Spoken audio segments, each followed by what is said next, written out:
he's fruity. Oh yeah, it was all about queers all along. It was all about queers and pretty gay. Or the alphabet community, like the alphabet mafia is a queer story with the alphabet mafia. It's homosexuality and abomination. The queers, the alphabet mafia act like the villain is a total. Oh, and if you guys want me to read the Bible to you, you can check out my Bible channel. You don't want to be like this. This is disgusting. This is awful in every way. Now that X-Men97 has me getting up early every Thursday morning with a big bowl of cereal and a cup of coffee, just like I used to do on Saturday mornings when I was 11, it was only a matter of time before the YouTube algorithm kind of figured me out and just started filtering to me every bit of X-Men97 criticism that they could find. And obviously I knew I was going to find the typical anti-woke critics of everything that's going on nowadays. Trust me, I know. Women are everywhere. Fucking pronouns! Fucking gender ambiguity! Fucking current day Californian shit! Yeah, I get it. I get it. Times are changing. But then, out of nowhere, comes a new competitor in the battle against anti-woke media. Kind of like the pick-me girl of anti-woke critics. What preceded was an almost 15-minute long, unedited video of, I don't know, grasping at straws talking points, basically lampooning an entire series based on the first 2 episodes. And as I watched, it became blatantly clear she didn't know what the fuck she was talking about. I think that it could have been worse, but I don't think it's that great. I don't think they're as good as the 90s, the actual 90s version, right? So we didn't get any overt race swaps, gender swaps, or anything like that. Yeah, I don't know why you're surprised. It's a direct continuation of the original series. Like, why would they come back and, like, just changed 1 or 2 established characters just for the sake of, I don't know. I mean, despite Morph being called non-binary in some of the interviews or whatever, and by the way, Morph is a total You're despicable. If you didn't catch what I said, he's fruity. So again, this isn't necessarily super overt, but in his voice it's just super effeminate sounding.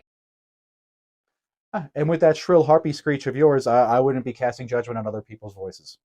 And he does try to spend some one-on-one time with Wolverine. I do anticipate that getting pretty gay. See, from the original series, even from the pilot episode from the original series, Morph and Wolverine already have an established friendship. I mean, he's the one that takes it pretty much the hardest when they find out Morph died during the assault on the Sentinel compound.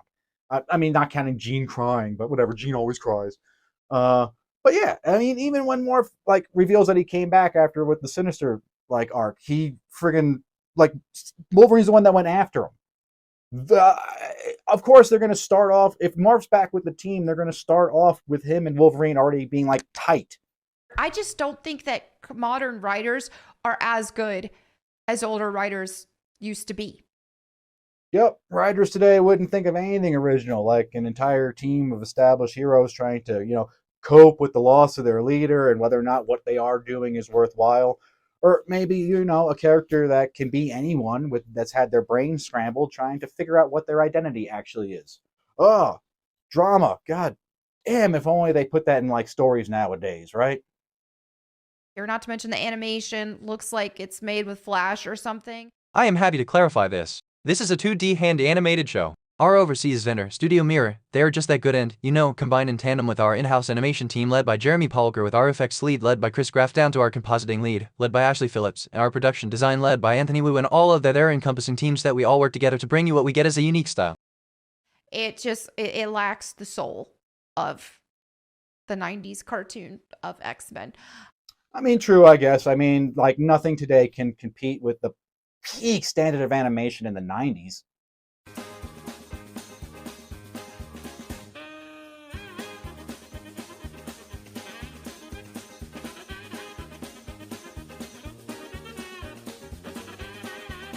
I mean, you wouldn't see anything today like color errors or bad lip sync or continuity error. Nah, they just kind of phone it in nowadays. I think the overall message that we're getting is definitely trying to take a swing at anybody who's not on board with woke ideology. They're definitely trying to insert this oppression. Hey, we're oppressed. We need affirmation. This, that, and the other type message. Now that seems weird to me. Are you seriously trying to imply that it wasn't until these new episodes, the first 2 new episodes of the continuation of the original series, that this is the first time they've interjected anything about oppression? The mutant race will no longer be managed, Mr. Delegate. You have been chosen to witness the announcement of a momentous event in the history of our planet. The liberation of mutant kind has begun. Too long have we suffered under the oppression of humankind. I have witnessed firsthand the barbarous treatment of mutants. Really?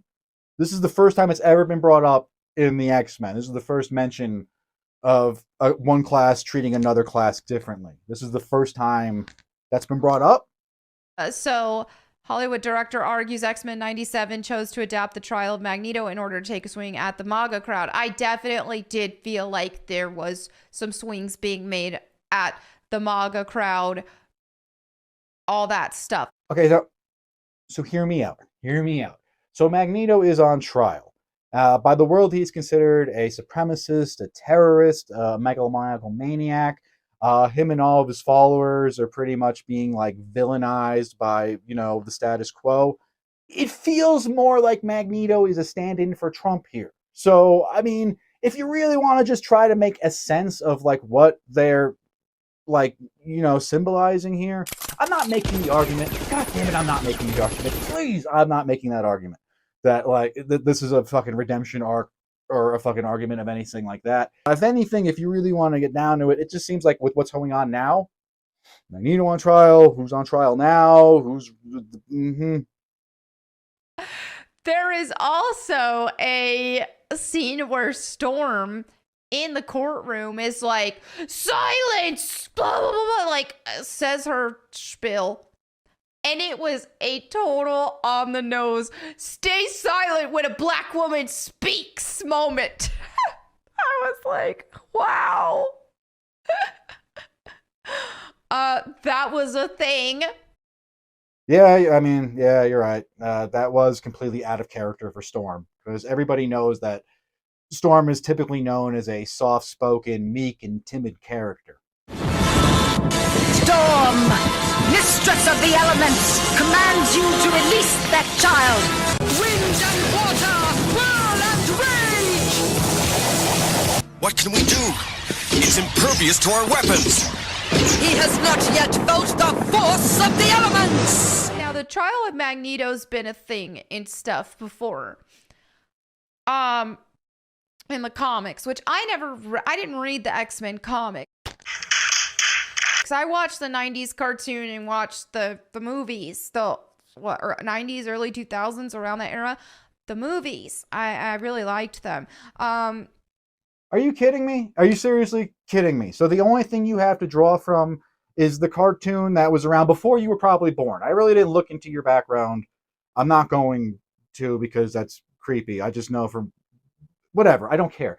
But you're telling me that the only thing you know about this, the only thing you have to draw from is the cartoon, which was already adapting stories from the comic. So the only thing you know of the X-Men franchise is the original cartoon in the movies. And you like the movies, which is pretty cool, because, the movies, of course, they didn't have any social commentary in the movies whatsoever.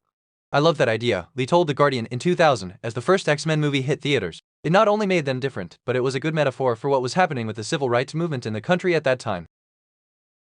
And a lot of what we're seeing from the Alphabet Mafia, for example, what we're seeing from them and how they want to call themselves basically, they want to pretend like the X-Men were created to represent them. Oh yeah, the X-Men is a queer story. This modern one's definitely trying to push that. But the old school stuff, oh yeah, it was all about queers all along. It was all about queers and marginalized people. They think that they're the X-Men, basically. I guess we'll never know. It is like one of those things that we'll never truly know who the X-Men are supposed to represent. It's one of those mysteries of life, like, well, what the hell is Stonehenge for, or whether or not the Earth is flat. Hi, heroes. This is Stan Lee coming at you. Want you to know, Marvel has always been and always will be a reflection of the world right outside our window. That world may change and evolve, but the one thing that will never change is the way we tell our stories of heroism. Those stories have room for everyone, regardless of their race, gender, religion, or color of their skin. The only things we don't have room for are hatred, intolerance, and bigotry. What separated them from the villains, right? The good mutants from the bad ones, was that the good ones were still protecting society, this very society that hated them. The good ones. The good ones and the bad ones? So the original series is about the good ones who were willing to be put up with people just thinking they were weird and different as long as they just did their job. Okay? I gotcha. No dog whistle there. More people into their ideologies. Children. They're mutilating children.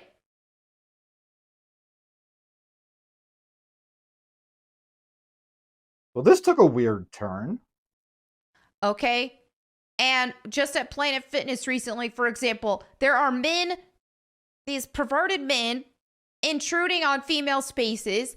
And then if a woman complains about it, she gets her membership taken away or she gets kicked out of Planet Fitness. So whenever the queers want to pretend like they're the X-Men and it's about them, no, y'all are the bad guys. I'm not sure which part of this clear nostalgia bait brought up any of this unhinged tirade, but damn. When he talks about, yes, here we go, born a mutant, an abomination to their misnamed gods. Like, what is that who's that? What's that pointed? Now, this is something called a metaphor. God in the Bible, the real true God in the Bible calls homosexuality an abomination. Okay? And I believe the Bible. Now, I'm not going to say I'm 100% sure that this is what he was saying because I wasn't in the writer's room and I'm not Magneto.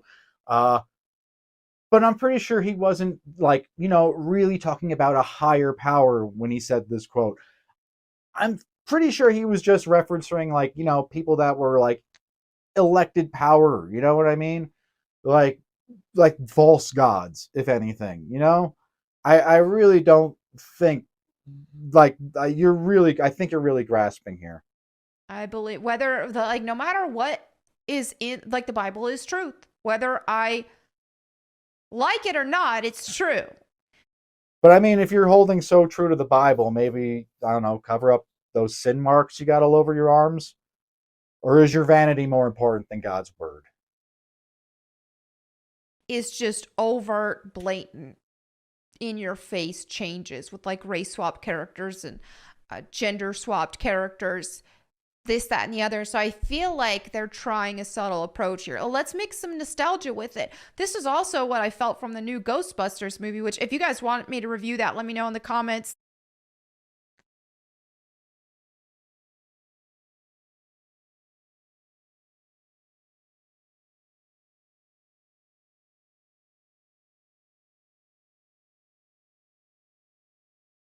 God, no. I don't know. It just seems weird. It just seems weird to inject all these, like, weird talking points into, like, the first 2 episodes of a cartoon. Really. Like, it is nostalgia bait, if anything. If anything, you should be bitching about how there's no originality because they're doing this. But if anything, they're doing a good job. It seems like the cartoon actually aged with the people it was made to be for. Like, I remember watching this when I was, like, a child. Like, a literal child. Like, Saturday morning, getting up every morning and just watching this was like, yes! This is before streaming. You know what I mean? I had to watch it on cable. And if you, like, missed an episode, oh my God, you were screwed. Because there was, like, oh, maybe there'll be like a fucking rerun of this, like in like, I don't know, years. But I don't know. I think they're doing a good job. And considering the episode 5 dropped last week, and if you know, episode 5. But I don't know. I think they're doing a good job so far. I don't know. I think the culture war needs to take a little bit of a ceasefire and just enjoy waking up to some actual joy from our childhood. From once. It's been a fucking tough couple of years, especially, I'm not doing too good. So leave it be. But either way, thank you all for sticking out. I hope you watched this video all the way through. And if you did, please consider subscribing. I am trying to build this channel up this year. Thank you.